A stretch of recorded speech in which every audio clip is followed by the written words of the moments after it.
আবেলিৰ সুজিৰ snacks ready Open eye, feel the waves cut through me. আৰু এয়া খুব ধুনীয়াকৈ ইয়াৰ ৰুটছবোৰ ওলাই আছে ব্ৰাঞ্চ দুটা মই কাটি ললোঁ Chemicals collide. Hold tight, hold tight. Hello everyone, welcome back to my channel. আপোনালোক সকলোকে মোৰ চেনেলৰ অন্য এটা ভিডিঅলৈ স্বাগতম জনাইছো আশা কৰিছো আপোনালোক সকলো ভালে কুশলে আছে আৰু আমাৰো ভালে আজি স্কুলৰ পৰা আহি মেলি আজৰি হলো ভাত পানী খাই বই এতিয়া আবেলিৰ সময় আৰু অকনমান আজি সময় পাইছো সেইকাৰণে ভাবিছো অকনমান প্ল্যান্টছ কেইটামানৰ যত্ন ল'ব লগিয়া হৈ আছে ৰিপৰ্টিং কৰিব লাগিব আৰু এতিয়া কৰিম এতিয়া আৰু হেয়ে ভাবিলো আপোনালোকৰ লগতো শেয়াৰ কৰো মই কেনেদৰে কৰো আৰু মোক এজন সাবস্ক্ৰাইবাৰ লগতে সুধিছিলে কেনেদৰে মই প্ল্যান্টছ ৰুবৰ কাৰণে মাটি ৰেডি কৰো আৰু হেয়াও আপোনালোকক দেখুৱাম তেতিয়া হলে আপোনালোকে ভিডিওটো চাই থাকিব মই কেনেদৰে কি কৰো এইটো টাবত এগ্লোনিমাজোপা ব্ৰাঞ্চবোৰ ওলাই বহুত বেছি জুপুহা হৈ গ'ল টাবটো ভৰ্তি হৈ গ'ল সেইকাৰণে এতিয়া এটা ব্ৰাঞ্চ কাটি লৈ ইয়াতে এটা নতুন টাবত ৰিপৰ্টিং কৰিম আৰু তাৰ কাৰণে মাটিখিনি মই মিলাই লৈছো অলৰেডি টাবটোত মাটি আৰু বালি মিক্স কৰি থোৱাই আছিলে এতিয়া মই ইয়াতে দি দিছো ভাৰ্মি কম্পোষ্ট আৰু ইয়াত মই কোকোপিট ইউজ নকৰো মাটি বালি আৰু ভাৰ্মি কম্পোষ্টৰ পৰিমাণটো নিজৰ আন্দাজ মতে মিলাই ললেই হ'ল এয়া মই এতিয়া কাটিংটো লগাই দিছো ইয়াতে আৰু এইফালে অন্য এটা টাবত আছে ইয়া জিজি প্লান্টটো আৰু ইয়াৰে এটা ব্ৰাঞ্চ বহুত বেছি হালধীয়া হৈ গৈছে ইয়া দেখিছেনে ইয়াৰ পাতবোৰ হয়তো পানী বেছি হৈছে নহলে মাটিখিনি চেঞ্জ কৰিব হৈ গ'ল আৰু মই অৱশ্যে লগোৱাৰ পৰা এতিয়ালৈকে ইয়াৰ মাটিখিনি চেঞ্জ কৰাই নাই হেতু হ'ব পাৰে এতিয়া চালেহে গম পাম আৰু এইখিনি ব্ৰাঞ্চ ধুনীয়া হৈ আছে বাকি এটোহে একেবাৰে হালধীয়া হৈ গ'ল এই স্পাইডাৰ প্ল্যান্টটো বহুত উলমি গৈছে ঢেৰ ব্ৰাঞ্চ ওলাইছে আজি ভাবিছো সৰু সৰু পট কেইটামানত ৰিপৰ্টিং কৰিম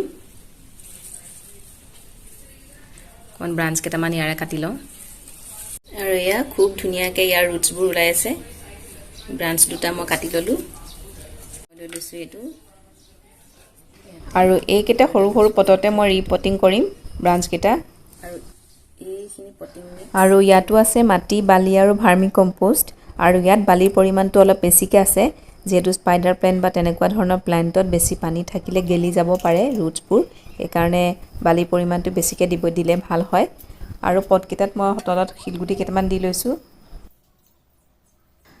এতিয়া পটিং মিক্সখিনি দি স্পাইডাৰ প্ল্যান্টৰ কাটিং কেইটা লগাই দিছোঁ ইয়াতে আৰু স্পাইডাৰ প্ল্যান্ট আপোনালোকে একেবাৰে সৰু সৰু পটতো লগাব পাৰিব আৰু ইনডোৰত ৰাখিব পাৰিব খুব ধুনীয়াকৈ এয়া ৰেডি হৈ গৈছে আৰু এতিয়া ইয়া লৈছো জিজি প্ল্যান্টটো আৰু এই প্ল্যান্টটো লগোৱাৰ পৰা মই এবাৰো চেঞ্জ কৰাই নাই পটটো 2 বছৰমান হ'ল লগোৱা যেহেতু জিজি প্ল্যান্ট বাহুতে বহুত টাইম লাগে সেইকাৰণে অলপ অলপকৈ বাঢ়িছে আৰু এতিয়া মই মাটিখিনি চেঞ্জ কৰি দিব লাগিব হয়তো মাটিখিনি বেয়া হৈ গৈছে নহলে পানী বেছি হৈছে সেইকাৰণে হালধীয়া হৈ গৈছে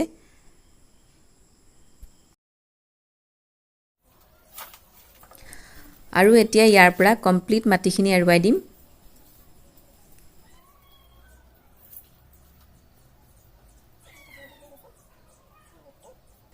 আৰু লগতে হালধীয়া পৰি যোৱা ব্ৰাঞ্চটো ইয়াৰ পৰা কাটি দিম নহলে বাকি কেইডালো একে হৈ যাব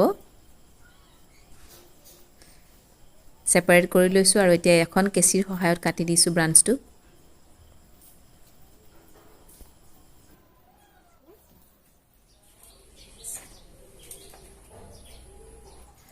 টাবটোৰ তলতে শিলগুটি দি লৈছো পানীখিনি পাছ হ'বলে আৰু এতিয়া পটিং মিক্সখিনি দি দিছো আৰু জিজি প্লান্টত কেতিয়াও কোকোপিট ইউজ কৰিব নালাগে যেহেতু কোকোপিটে ময়শ্চাৰ ধৰি ৰাখে পানীখিনি ধৰি ৰাখে গেলিব পাৰে বেছি পানী দৰকাৰ নাই জিজি প্লান্টত সেইকাৰণে কোকোপিট এভয়েড কৰিব লাগে কমপ্লিটলি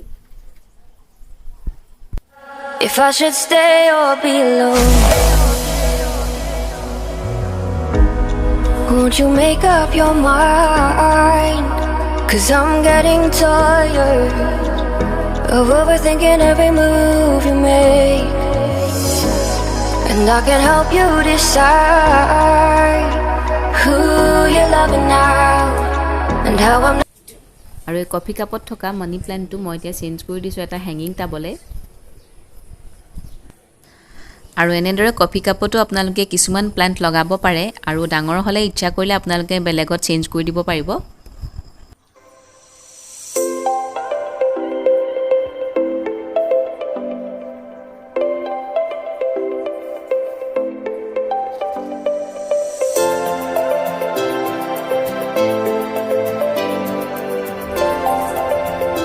এতিয়া গধূলি বাজিছে 6টা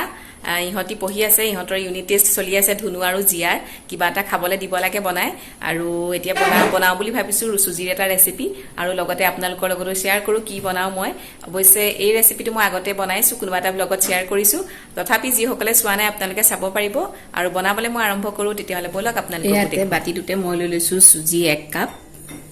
কাপ চুজি দিছো ইয়াতে দিছো দৈ দিছো ডাঙৰ চামুচে 2 চামুচ এয়া 2 চামুচ দৈ দিছো এতিয়া ভালদৰে মিক্স কৰি লম দৈৰ লগত মই ভালদৰে আৰু চুজি যিহেতু ফুলি যায় হে ফুলিবৰ কাৰণে অলপ পানী দিছো গুটি চুজিখিনিত মিক্স হোৱাকে এতিয়া ঢাকনখন লগাই 30 মিনিটৰ কাৰণে ৰাখি থম এইফালে মই ৰেডি কৰি লৈছো এয়া পিয়াজ আৰু গাজৰ মই এনেদৰে ৰুকি লৈছো আৰু আপোনালোকে যি পাচলি ভাল পায় দিব পাৰে এইফালে 30 মিনিটৰ পাছত চুজিখিনিও ফুলি আহিলে আৰু ইয়াৰ লগতে এতিয়া মিলাই দিছো কাটি ৰখা পিয়াজ আৰু গাজৰখিনি আৰু আপোনালোকে ইয়াৰ লগতে কেঁচা জলকীয়াও কাটি দিব পাৰে যদিহে জ্বলা খাই ভাল পায় এতিয়া অকণমান দিছো হালধিৰ গুড়ি কাশ্মীৰী ৰেড চিলি পাউডাৰ আৰু দিছো চাট মছলা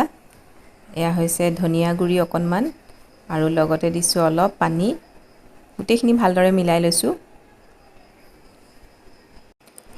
এতিয়া সোৱাদ অনুসৰি দিছো অকণমান নিমখ আৰু লগতে মই কলা নিমখো দি দিছো অকণমান কলা নিমখ নিজৰ টেষ্ট মতে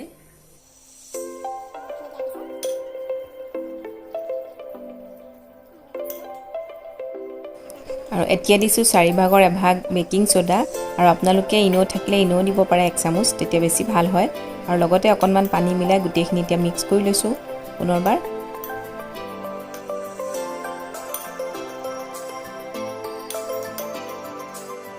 আৰু মিশ্ৰণটো ৰেডি হৈ গ'ল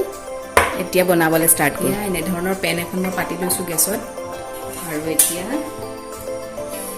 ইয়াতে মই দি দিছো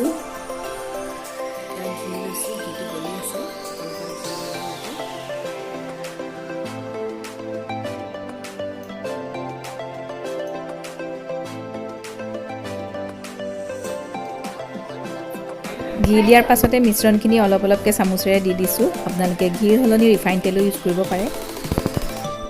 একেবাৰে নামমাত্ৰ দিলেই হ'ল তেল বা ঘি এতিয়া ঢাকনখন লগাই দিছোঁ 2 মিনিটৰ কাৰণে ৰাখি দিম আৰু 2 মিনিটৰ পাছত এতিয়া অলপ লুটিয়াই দিছোঁ সিটো চাইডে আৰু আমি বনাওঁতে গেছৰ ফ্লেমটো একেবাৰে ল' কৰি ৰাখিব লাগে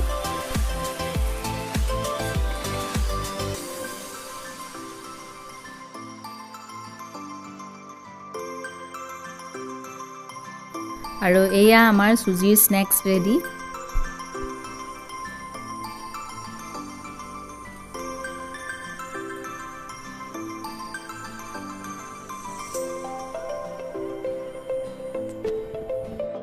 প্ৰথমে এতিয়া ধুনুকে দিও টেষ্ট কৰিবলৈ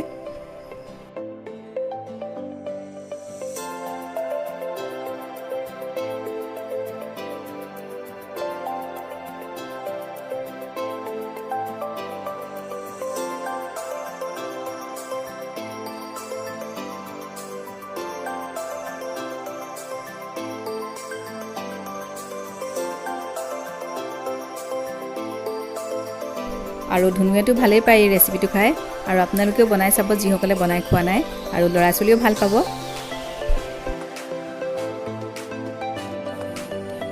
আৰু এতিয়া আমিও খাই লওঁ ইয়া চাহ বাকি লৈছোঁ আৰু এইফালে জিয়াও পঢ়ি আছে ডাইনিং টেবুলত তাইকো দি দিওঁ আৰু এইফালে জিয়াই পঢ়ি আছে ইয়াত কাইলৈ পৰীক্ষা আছে নহয় আজি কাইলৈ কি আছে আৰু আজিৰ ভিডিঅ'টো ইমানতে সামৰিছোঁ আপোনালোকে চাই কেনেকুৱা পালে কমেণ্ট কৰি জনাব আৰু যদিহে ভাল লাগিলে তেতিয়াহ'লে এটা লাইক কৰি দিব লগতে নতুন ভিউৱাৰ্ছসকলে মোৰ চেনেলটো ছাবস্ক্ৰাইব কৰি কাষতে থকা বেল বাটনটো প্ৰেছ কৰি অল কৰিবলৈ নাপাহৰিব পুনৰ লগ পাম আকৌ এটা নতুন ভিডিঅ' বা ব্লগৰ সৈতে আজিলৈ বাই বাই